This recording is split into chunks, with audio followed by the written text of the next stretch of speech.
ঢাকায় এক উষ্ণ সন্ধ্যায় আয়েশা আর রায়ান তাদের বারান্দায় দাঁড়িয়েছিল, শহরটা প্রাণে গম গম করতে দেখছিল।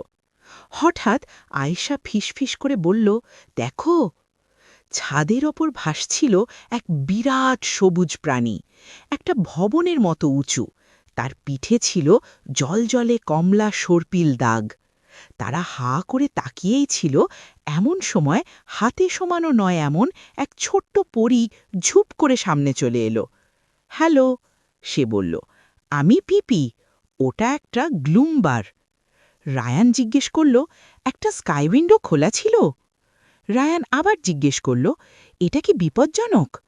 পিপি শুধু হাত নেড়ে বলল, না, সবচেয়ে খারাপ যেটা করতে পারে সেটা হলো গ্লিটার হাঁচি দেওয়া। গ্লুমবার শুরু করল ঢাকার শব্দগুলো জড়ো করতে। রিকশার ঘণ্টা টুংটুং, নদীর ছিটে পড়া ছলছল, ট্রাফিকের শো শো শব্দ। ও কোনো প্রিয় শব্দ বেছে নিতে পারল না। গ্লিটারের এক পাক ঘুরিয়ে পিপি, আয়েশা আর রায়ান ভেসে উঠল প্রাণীটার সঙ্গে দেখা করতে। পিপি ৩টে শব্দ দিল, জলজলে বুদবুদে ভরে। গ্লুমবারের সবচেয়ে প্রিয় কি? একটা স্ন্যাক্স প্যাকেট খোলার ক্রাঞ্চ শব্দ।